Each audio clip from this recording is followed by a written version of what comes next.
ये संख्या जिस तेजी के साथ 2017 के पहले घट रही थी, अगर ये सिलसिला इसी प्रकार से जारी रहा, मुझे याद है मेरा एक शिक्षक बहुत पुराना परिचित था,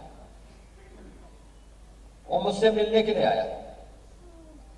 तो मैंने उनसे पूछा, मैंने कहा कैसे आना हुआ? उसने कहा कि मैं इसलिए आपसे मिलने के लिए आया हूं कि हमारे स्कूल में केवल 3 बच्चे बचे हैं और अगले वर्ष उनमें से एक बच्चा 5वीं पास करके चला जाएगा, 2 बच्चे बच जाएंगे, वे भी पता नहीं भेजते कि नहीं भेजते हैं, इसलिए मेरा कहीं दूसरी जगह ट्रांसफर हो जाता।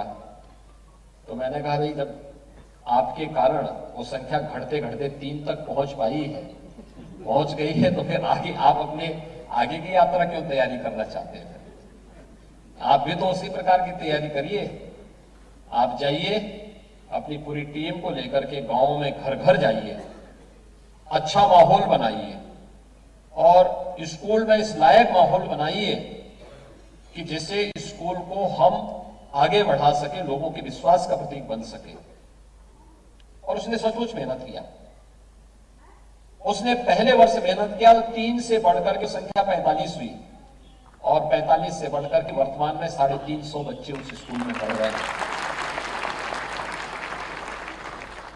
टीम वर्क का परिणाम क्या होता है, ये यहां पर देखने को मिला। और मैं आज आप सबसे ही कहना चाहता हूं, 54 लाख बच्चे उत्तर प्रदेश के बेसिक शिक्षा परिषद के स्कूलों में वैसे ही नहीं पढ़े हैं। उसके पीछे वहां पर कार्यरत शिक्षकों, अनुदेशकों और अच्छा और गर्म भोजन खिलाने वाले रसोइयों का भी योगदान है। जब सब लोगों ने सहयोग किया तो फिर ये चीजें आगे बढ़ती हुई दिखाई दी। हम लोगों ने ऑपरेशन कायाकल्प प्रारंभ किया।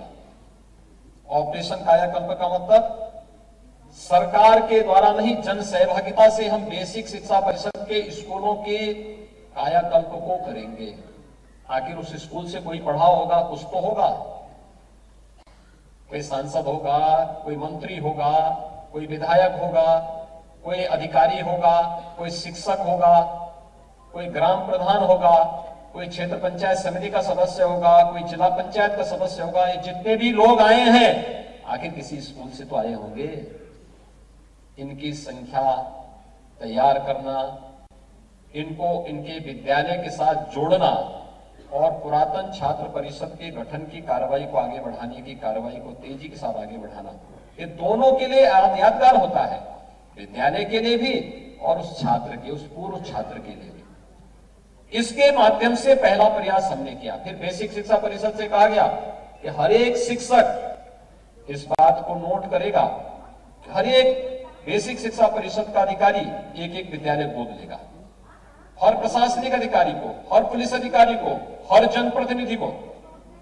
और आज आपके 1,56,000 जो विद्यालय हैं प्रदेश के अंदर, इनमें से 1,30,000 विद्यालयों का ऑपरेशन कायाकल्प के अंतर्गत अच्छी फ्लोरिंग हो गई, अच्छा रंग रोगन हो गया।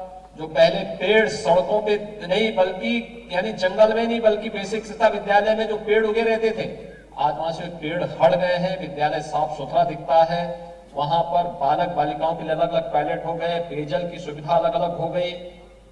ये सभी सुविधाएं ही ऑपरेशन कायाकल्प उत्तर प्रदेश का एक बेहतरीन प्रयोग रहा। इसने भी उन छात्रों की संख्या को बढ़ाने का काम किया। तीसरा, हर बच्चे को, मुझे याद है 2017 में जब मैं प्रदेश के अंदर अलग अलग जनपदों के दौरे पे गया था, 75% बालिकाएं और लगभग 40% बालक ऐसे थे जो नंगे पैर स्कूल जाते थे। उनकी यूनिफॉर्म सही नहीं थी, वे जाते थे, कितनी भद्दी यूनिफॉर्म उनके पास रहती थी, कैसी स्थिति रहती थी।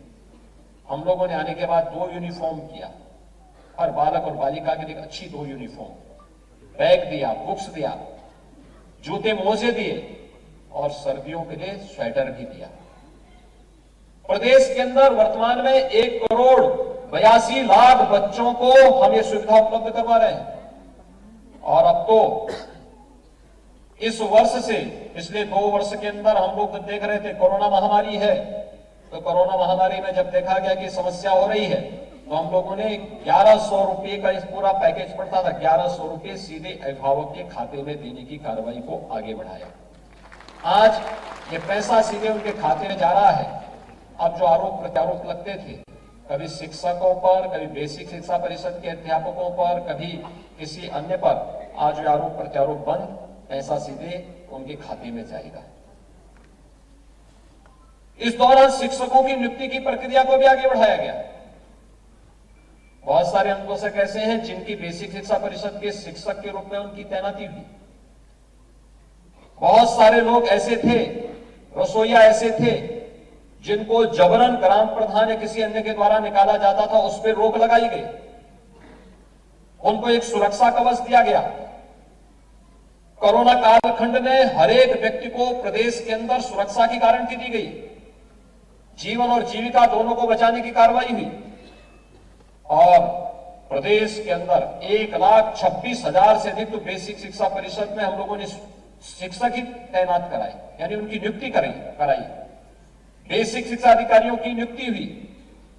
अन्य स्तर पर भी विभाग के अलग स्तर पर नियुक्तियां की गई। ये सभी सफलतापूर्वक कार्य संपन्न हुए और सफलतापूर्वक कार्य संपन्न होने के बाद आज बेसिक शिक्षा परिषद ने भी कुछ नए प्रयोग प्रारंभ किए। तकनीक का उपयोग करते हुए कैसे हम बेसिक शिक्षा परिषद के स्कूलों को और बेहतर कर सकते हैं, इस दिशा में कार्य प्रारंभ हुआ है। आज उसका बहुत अच्छे परिणाम सामने आ रहे हैं और इसीलिए जब हम लोग आज यहां पर बैठे हुए हैं, याद करिए तमाम राज्यों ने और दुनिया के तमाम देशों ने कोरोना महामारी के दौरान अपने यहाँ के कर्मचारियों के अपने अन्य सभी खर्चों को कम करते हुए सबसे बड़ी गाज उन्होंने अपने यहाँ के कर्मचारियों पर डाली। तमाम राज्यों के नाम आपके पास होंगे जिन राज्यों ने अपने यहाँ कर्मचारियों के मानदेय और वेतन में भारी कटौती की, 30-30% तक कटौती की। उत्तर प्रदेश ने किसी भी कर्मचारी के मानदेय वेतन में कोई कम कटौती नहीं की। उत्तर प्रदेश पहला राज्य है, सबसे बड़ा राज्य है। याद रखना 16 लाख सरकारी कर्मचारी हैं हमारे पास, लेकिन किसी की कटौती नहीं की। हमने व्यवस्था को अनवरत उसी रूप से आगे बढ़ाया। हमने फिजूल खर्च को पहले वर्ष में रोका, लीकेज जितने थे सबको मजबूती के साथ रोका और जहां कहीं भी गुंजाइश होती थी कि यहां पर भ्रष्टाचार की बू आ रही है, सख्ती से उससे निपटने का कार्य किया। उसका परिणाम रहा कि प्रदेश में free test, free vaccine, free में उपचार, फ्री में अन्न की योजना का लाभ प्रदेश के अंदर प्रत्येक नागरिक को देने का प्रयास किया और खासतौर पर अन्न योजना का लाभ तो प्रदेश के अंदर 15 करोड़ लोग ले रहे हैं। फ्री में वैक्सीन देने की कार्रवाई को भी आगे बढ़ाया और आज इसीलिए जब यहां पर इस संवाद का अवसर प्राप्त हुआ है, मेरे सामने बेसिक शिक्षा परिषद ने इन चीजों को यहां पर बताया है। कुछ चीजें जो यहां पर इन लोगों का कहना था, खासतौर पर अनुदेशकों के बारे में और दूसरा रसोइयों के बारे में। अनुदेशकों की संख्या प्रदेश के अंदर वर्तमान में 27,546 है और ये सभी अपने अपने विद्यालयों में इन लोगों को जहां पर तैनाती दी गई, उस तैनाती के अंतर्गत ये लोग अपनी सेवाएं वहां पर प्रदान कर रहे हैं। रसोईया पूरे प्रदेश के अंदर 3,78,000 की संख्या में विद्यालयों में बच्चों को मध्याह्न भोजन उपलब्ध कराने में अपना योगदान दे रहे हैं और वहां पर लेकिन तकलीफें दोनों की थी। एक तरफ अनुदेशक अपनी बात को लेकर के कहते, एक तरफ रसोईया अपनी बात को लेकर अपनी बात कहते हैं, दूसरी तरफ सरकार की अपनी मजबूरियां भी होती हैं और कोरोना जैसी महामारी के दौरान जब पूरी व्यवस्थाएं अस्त व्यस्त हो जाए उन स्थितियों में तो और भी संकट खड़ा हो जाता है। लेकिन इन सब की परवाह किए बगैर सरकार ने कोरोना प्रबंधन के अपने कार्य को तो सफलतापूर्वक आगे बढ़ाया ही, लेकिन साथ साथ प्रदेश के अंदर सभी व्यवस्थाओं को आगे बढ़ाने का कार्य भी किया गया। और आज इस अवसर पर जब रसोइयों से जुड़े हुए इस कार्यक्रम को और अनुदेशकों से जुड़े हुए इस कार्यक्रम के साथ हम जुड़ रहे हैं, मैं आज के इस अवसर पर आप सबसे इसी बात को कहना चाहता हूं। जो मांग यहां पर की गई थी, रसोइयों के मानदेय को 1,000 से 1,500 रुपए करने का कार्य भी हमारी सरकार ने 2019 में किया, 18 में किया और 19 से इसको लागू भी कर दिया गया। और आज इनकी कुछ और मांग है, इसके मानदेय के साथ साथ कुछ और मांग है। इसलिए आज के इस अवसर पर हम लोग कुछ कार्य यहां पर करना चाहते हैं। खासतौर पर एक तो आंगनबाड़ी की तर्ज पर इन लोगों ने ड्रेस की मांग की है और मैं आज कहना चाहता हूं कि इनको रसोईया जितने भी हैं उनको वर्ष में 2 साड़ी बेसिक शिक्षा परिषद की तरफ से इनको उपलब्ध करवाएंगे। एप्रन और हेड कैप का पैसा सीधे रसोइयों के खाते में देने की व्यवस्था परिषद करेगा। रसोइयों से हर एक रसोइया का खाता खुलवाएंगे। हर एक रसोइये को प्रयास होना चाहिए कि हर एक रसोइया को हम लोग 5 लाख रुपए की स्वास्थ्य बीमा के कवर के साथ भी जोड़ें, जिससे उनको यह सुविधा उपलब्ध हो सके। और उसमें मुख्यमंत्री जन आरोग्य योजना या फिर प्रधानमंत्री आयुष्मान भारत की योजना के साथ जोड़ने की इस कार्रवाई के साथ इनका रजिस्ट्रेशन होना चाहिए, वहां इनका लाभ मिलना चाहिए। नवीनीकरण के समय स्कूल में पाले के पढ़ने की बाध्यता के बारे में अक्सर होता था और दूसरा मनमानापन निकालने की व्यवस्था।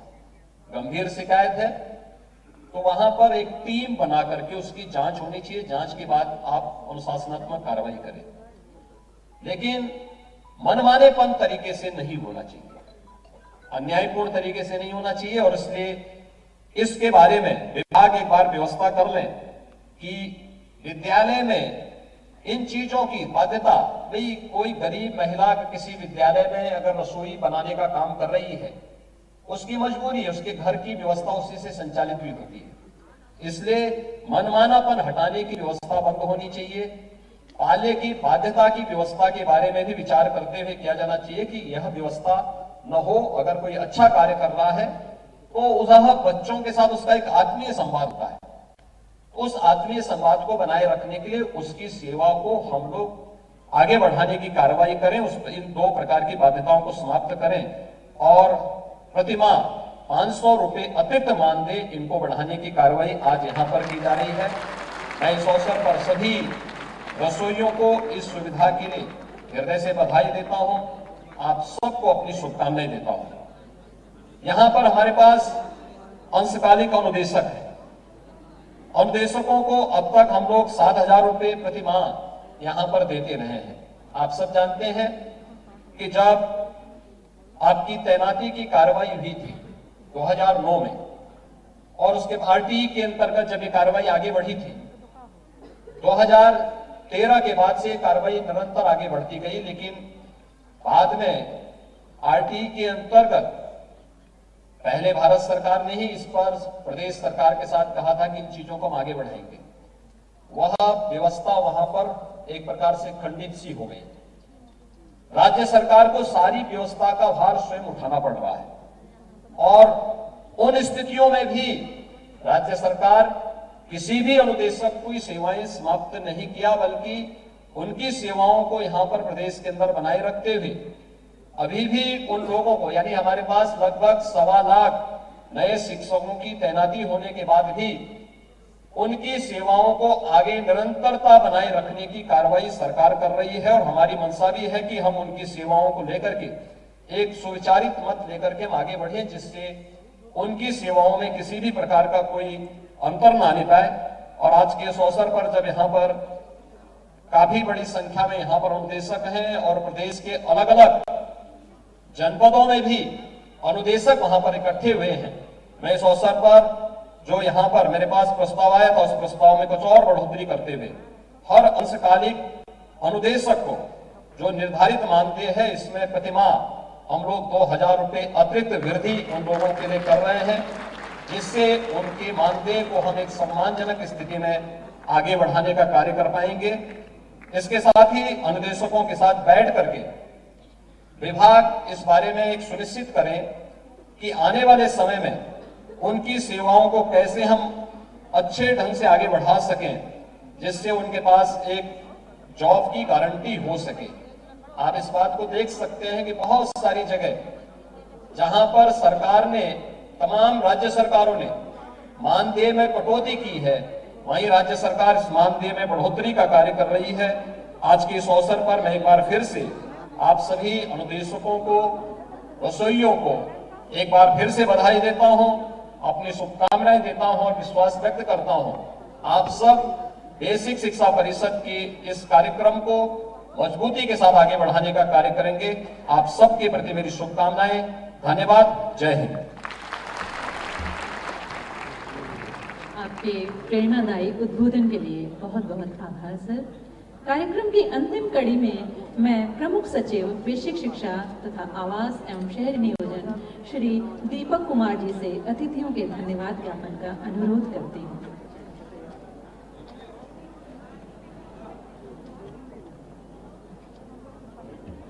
परम श्रद्धेय यशस्वी मुख्यमंत्री जी की